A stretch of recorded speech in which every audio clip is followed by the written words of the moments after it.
Yes, I need some yoga. Hello, everybody. I'm Sandy Miller, and this is my new darling friend, Taryn Weitzman. Hello. We are going to have a conversation today that intrigues both of us, but from very different perspectives. It's something that I've done for a very long time, and the conversation from my perspective is relatively new to Taryn. Let's just begin with the idea that it's possible that colors you wear can work for you or against you. Tell me again how this has hit you in your world. It's come out of nowhere. Sure. I've always been somebody who's been really passionate about color, how I see color in the world. I feel like I'm blessed with an eyeball that allows me to see every kind of pigmentation and in deep saturation. So my relationship with color has really been outward.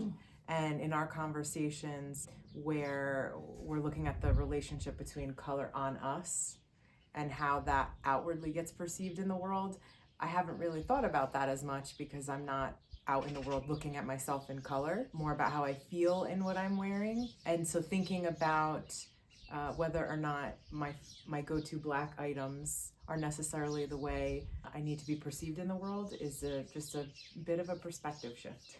That's very good. In fact, Taryn arrived this morning wearing a black top, and I asked her to, she also brought some other tops that she loves. And this is one of them right here. But just for kicks, would you grab that black top and put it over one of your shoulders? Sure. So we have one of your shoulders draped in black and one in the other color. And it's not that one is right or wrong. This conversation is not about that. We're going to explore what works for Taryn and supports her and what maybe doesn't let us see who she is. And later on, we'll be doing this much more acutely. We're going to change focus and go into the color room. So for now, my dear, normally you would wear a lot of black. Is that true? I think so. There's the traditional understanding of black, that it's chic, that it's classic, that it's refined in a lot of ways, easy, complimentary silhouette. Also, sometimes it requires less thinking. I can just go to the closet, grab the black thing, have the set, be on my way. Mm-hmm. And a lot of us have grown up thinking black works on everybody. Yeah. Because that's exactly. That's what the fashion world typically says. That's what media shows us. Yeah. That's what we see everywhere. And we're going to take a look today to see if that really is true for you. It does work on some people. It doesn't work on as many people as we think. And especially as we get older. Taryn and I are quite a difference in age. Taryn's in her mid-40s. I'm in my almost mid-70s. And for me, black is a color I used to feel very comfortable in. I can still wear it, but it is harsh on me now. I'm much better with a color that is slightly softer, like a buttery navy or like a deep charcoal gray. Why does that matter? Why does that even matter? What if you're someone who really doesn't care what the world thinks about the colors you're wearing? Now, in that statement alone, you've actually asked me that a few times. Where do you go with that when I say that just now? I see your brain working. For a long time, I've had the mindset that I don't really care what other people think of me. But I also recognize that there's going to be a time and a place in our lives where sometimes it does have an impact, it does matter. And for example, in one of the things we talked about in our previous conversations, a job interview, there's something we need from another person that will give us something that needs to be fulfilled. And so how does color have an impact on that interaction? Are they seeing the color? Are they seeing us? Are we being perceived in the way that we need to be perceived in that given situation? I respect that because it's not just what I want in the world. I don't control everything, sadly. Well, and first impressions last. It's really hard to shift. Once you've made that first impression, it's really hard to get a second chance. But this seems a little ironic. It isn't about caring what other people think as much as if I can affect how I present myself when I first walk in the room so that somebody isn't turned off by something I can control. Let's just say I'm in a color palette that works against me, and all of a sudden they don't know why they're pushed back, but they are pushed back energetically. We feel it. We feel ourselves. Feng Shui has a principle that when you walk into a room, you're either pulled into the room or you're pushed out of the room. And it's very much the same thing, whether you believe in Feng Shui or not. Think of an environment that you walk in and you just don't want to be there.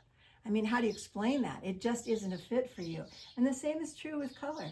When you meet someone for the very first time, and it can be more than color, it can also be shape and texture, it can be a lot of other things. But let's just say you get the color that supports who you are energetically, is it maybe a better way of saying it, and doesn't work against you. Then other people don't have to work so hard to feel comfortable around you. That's the bottom line. Sure, that makes a lot of sense. Right? Yeah, absolutely. I just traveled this past weekend to Denver. I was wearing a pink and brown checkered play suit. I've seen you in that. that. So the pants and the top Yes. are matching. Darling. And when I was getting on the plane, a woman reached out from her chair and said, "This is fabulous. And thank you so much." And she was smiling ear to ear. And I got off the plane. And funny enough, she was standing with her mom. Her mom was more forward than her. And her mom reached out and said, "This outfit is amazing." And then the mom heard her and goes, "That's what I told her when she got on the plane," which made this cute banter about they have good taste and what are they up to. And now all of a sudden there was this inadvertent connection between a few women that was really playful and fun and a memorable moment, which is why I'm talking about it now. So I have goosebumps. The whole time you're talking, I have goosebumps. That's how real that is for me. yeah. And that confirmation. moment wasn't just about color. It was about connection, wasn't it? It was. So It transcended. Yes. Yeah. So, and in that example right there, that's way beyond job interview. 3 people on a plane, never would have met, never would have connected had they not seen something they just had to comment on. I love that. Yeah. Color and pattern. 2. Color and pattern, that's huge. Well, I put pattern in with texture. Thank you for that example. Sure. I have seen you with that outfit. You are adorable in that outfit. And we're going to do some checking. Okay, so that's 3 sentences I've tried to start there. But what I'm trying to get to is that it's all very exciting. So well, it's exciting to hear you get it. it wants to be all communicated. Yes, it's all trying to come out. The work I used to call True You makeovers, and I used to do color analysis and image consulting. And I say used to because I no longer do private clients. I don't live in an area where I can do it, and it's frankly a lot of work. And a lot of my clients, after 6 months or a year, reverted back to how they were before. And I realize it's a really difficult thing to change your closet, change your mindset, change how you look at the world. And even if you look and feel better in a new color palette, it may not last for you because it's a lot of work to keep it up. In this conversation, one of the things we look at is, are there specific personality types that will help us define which color palettes work best for us? Taryn took a little quiz before our conversation that helps define which of the 4 personality types she is or that she falls into. And there's one more dominant than another. You might be split between 2, but I don't know what the results were. And so now I want to ask her, what did you find out when you took the quiz?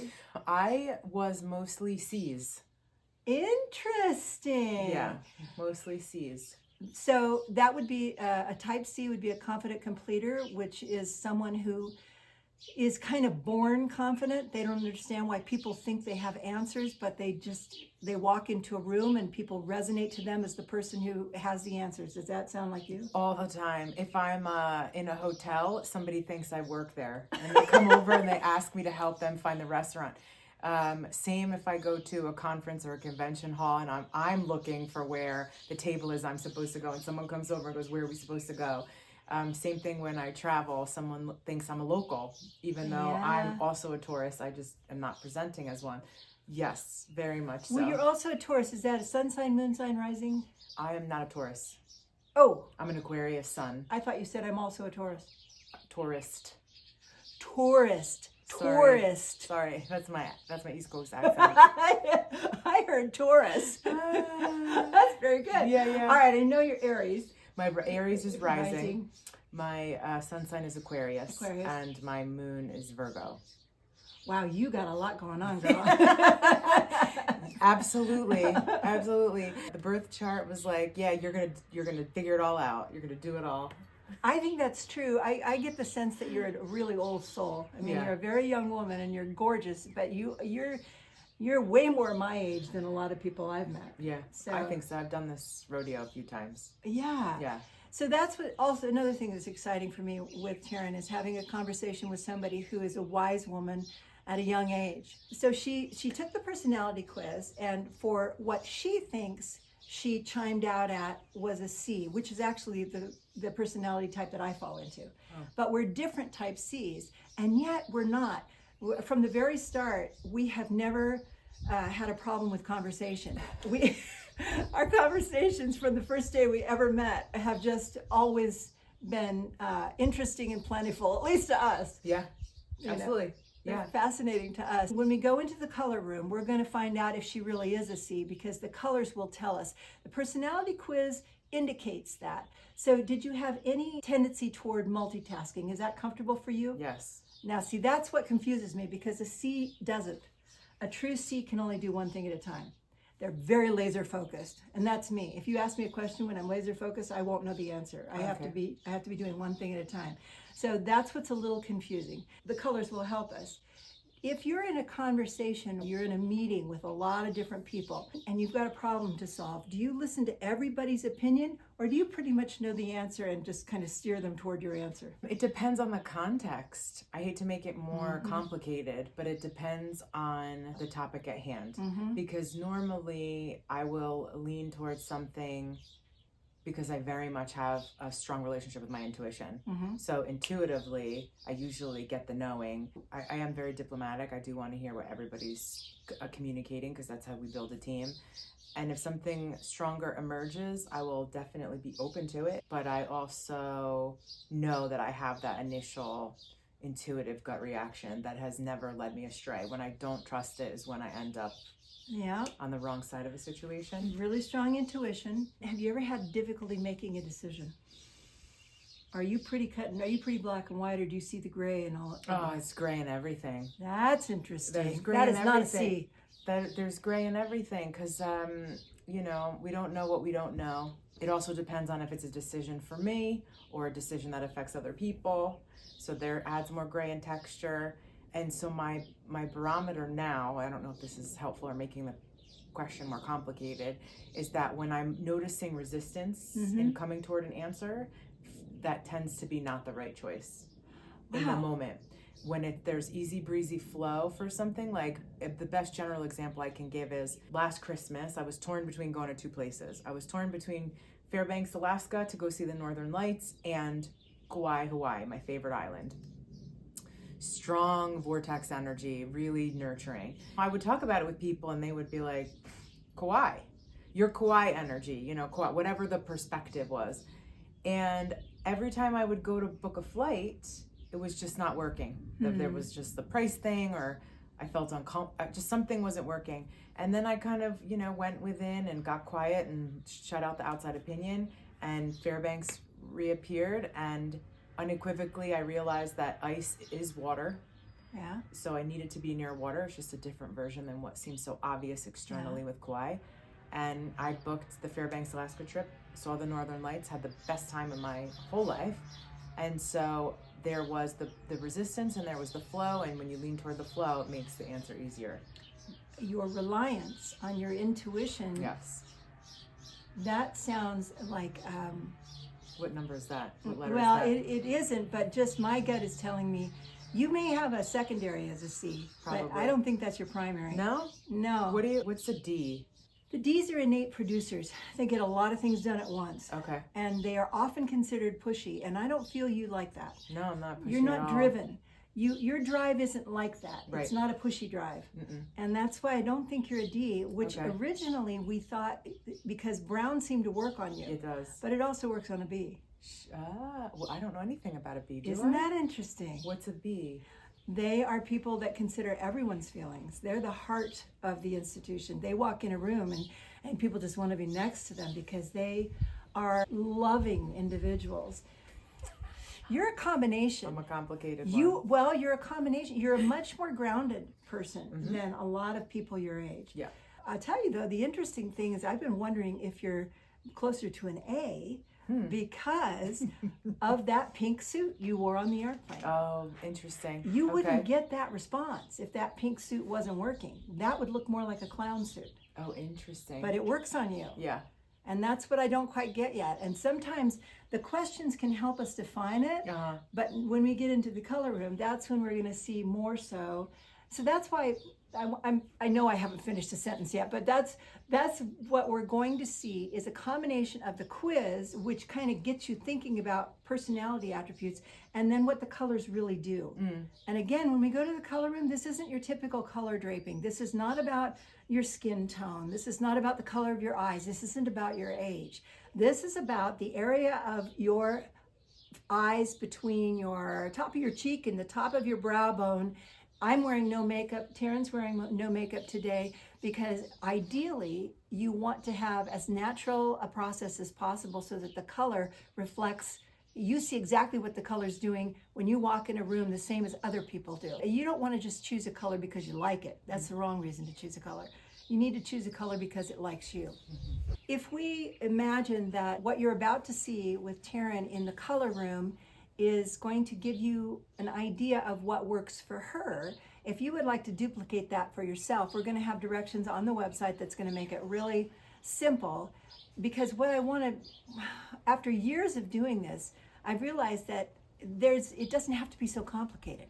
What if we keep this as simple as possible, which means simply the area under your eyes. That's all we're looking for, what the color does to the area under your eyes. So you need to be in broad daylight, and you need to be in as bright a light as you can that is natural lighting, no fluorescence.